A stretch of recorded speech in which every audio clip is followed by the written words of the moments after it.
ぞ。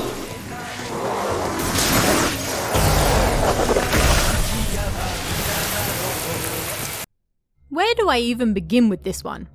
I suppose, very simply, if you're here on this channel, if you're a fan of Kawabana, then you should probably go out and grab Ghostwire right this very second.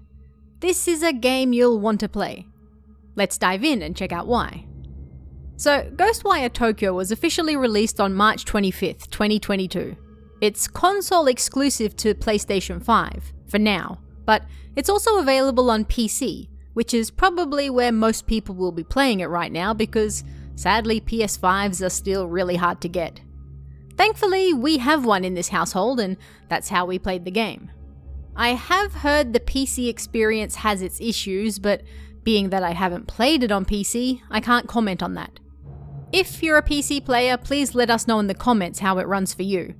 But on PS5, well, it's a dream. The game was released by Tango Gameworks, which is a company founded by one of the most influential game creators in my life, Mikami Shinji. You may know him as the guy that created Resident Evil.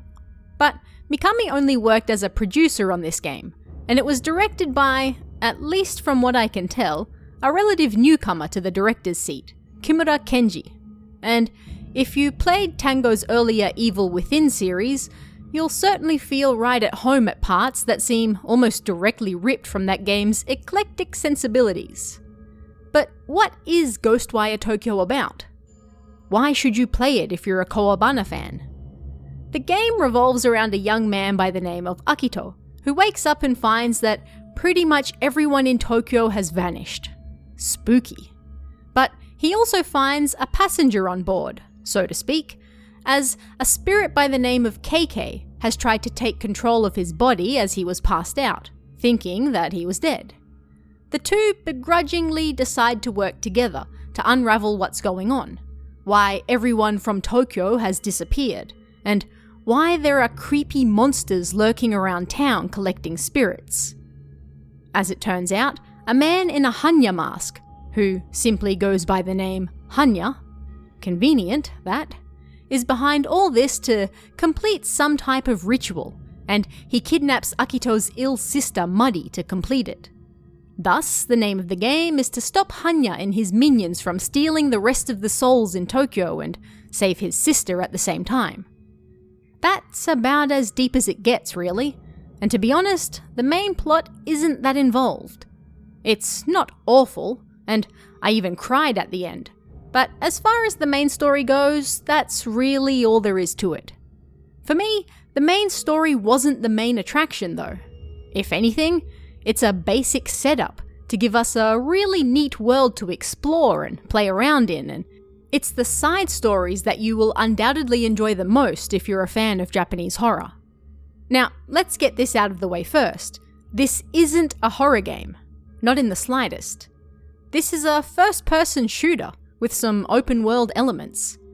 You can cleanse shrine gates to open up more of the map, and around it you'll find numerous spirits that want you to complete side quests for them, and numerous nekomata who want you to find items for them. If you're a Japanese horror fan, this is where you'll find the bulk of the fun. The nekomata quests are pretty straightforward. There are probably a dozen or so of them around the map, and each has a particular thing he or she likes.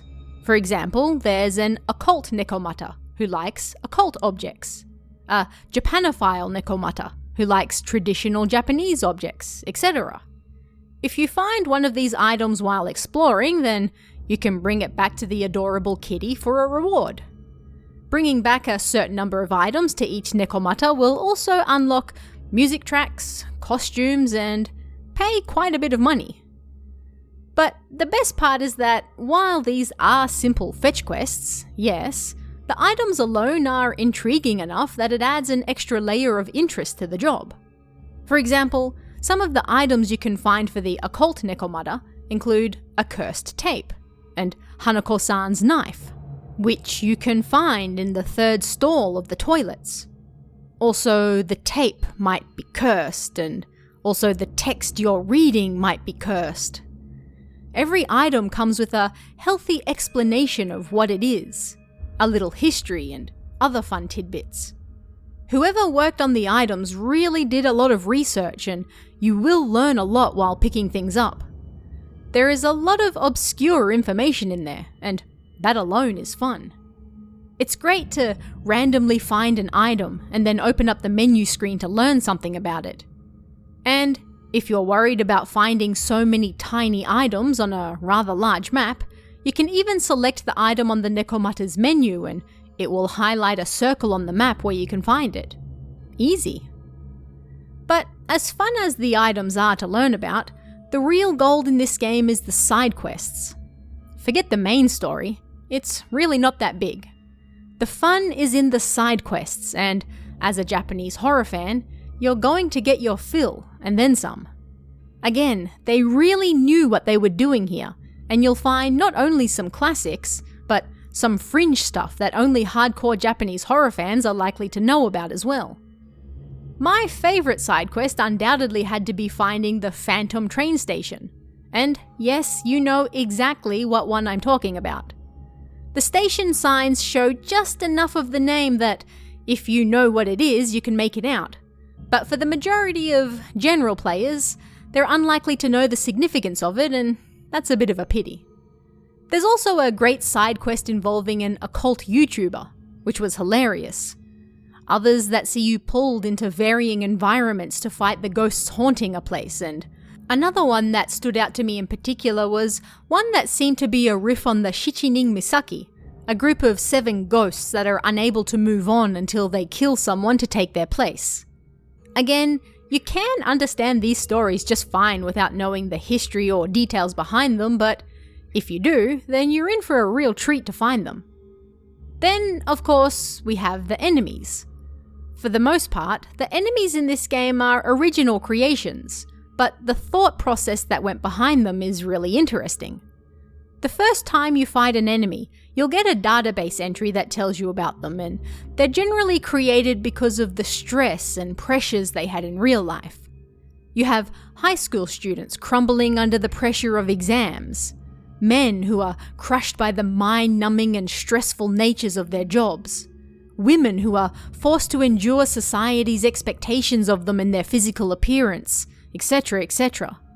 I thought these were really well done, and they give a nice insight into one of the darker aspects of Japanese society as well. And then you have the enemies that are based on existing monsters. For example, there are 2 types of Kuchisake Onna. One who comes with her traditional mask and a brown coat and hat, while another wears a red coat and no mask. They are some of the toughest base enemies in the game and are honestly quite terrifying to stumble across. There's also the Teru Bozu, based on their real-life counterparts, that don't exactly bring nice weather, but rather the pain. Plus, one of my favourites, the Teke-Teke-inspired lady who looks like she got ripped out of Exter. And there are also a few bosses that are, again, unique creations, but based on existing Japanese monsters. There sadly weren't many of these though, and I've seen a few complaints on that front. And on top of those, you'll find a variety of yokai around the map that you can hunt down and capture for Magatama, which helps you upgrade skills. Finding which ones they put in the game was also a lot of fun, although if I have any complaints here, it's that I wish they'd put a few more in. You often chase the same yokai multiple times across the game, so it would have been nice if each yokai encounter was unique instead, and they put a few more in. There's also a tanuki side quest where you can hunt down numerous tanuki disguised as everyday objects, and the terrifying night parade, who show up in random places at random times to, let's just say, give you a show. Now, having said that, one of the common complaints I've seen about this game so far is the repetitiveness of it. In the enemies, in the side quests, etc. I have to agree. I actually think the side quests had a decent amount of variety, but even then, these still require you to do the same things over and over while telling you a slightly different story. The monsters also don't have a lot of variety, and you'll constantly see the same ones over and over again. It can get a little dull, and I wish there had been more based on already existing monsters. There are so many out there that they could have picked from, but sadly they didn't. Visually, however, I have no complaints, at least on PS5. The game is beautiful. You're not going to get much chance to see Shibuya in real life as empty as it is in this game, and much of it is very faithfully recreated. I've spent a lot of time in Shibuya over the years, and it really was like being transported right back there. I could find my way around without a map for many of the more familiar parts of the city, and seeing familiar buildings and landmarks recreated was great. It's not a one-to-one, of course, and pretty much everything has a slightly different name to real life, but it's pretty damn faithful. And the views from the top of the buildings, particularly with the Blood Moon and Tokyo Tower in the distance, is just astounding. This isn't a game that's going to appeal to everyone. I'm actually surprised that such a big company released a game that is really quite niche. It's very specifically targeting Japanese horror fans, but at the same time, it's not a horror game. It's a first-person shooter with open-world elements. But the shooting mechanics also aren't really that deep. You can wield different elements, most of which need to be unlocked, but in theory, you pretty much use them like you would shooting a gun. The on-screen animations mimic real-life kujikiri, which is a system of hand gestures used in Shugendo, but this is just an animation. You're not actually performing any weird series of button presses to make things happen. You're just shooting a gun that's actually your hand and looks fancy on screen. It looks more complicated on screen than it actually is, and that's fine. Considering the story and how the game ended, we're probably not going to get a Ghostwire sequel, at least not directly related to this one anyway. And that's a pity, because there's definitely a great start here, but also many areas that could be improved upon. More variety in enemies, in quests, a bigger main storyline, different areas of Tokyo to explore, etc. I'd love to see more open world or vaguely open world games in a setting like this, and as a Japanese horror fan, well, Ghostwire Tokyo is probably as targeted as you're ever going to be by a big game studio. If you even vaguely like Japanese horror, then you really owe it to yourself to check it out sometime. It's PS5 exclusive on consoles for a year, but it's also available on PC, so if you don't have a PS5 yet, you can still get it there. But what did you guys think of Ghostwire Tokyo? If you're playing it or have already finished it, let me know your thoughts in the comments below, and I'll see you again next time.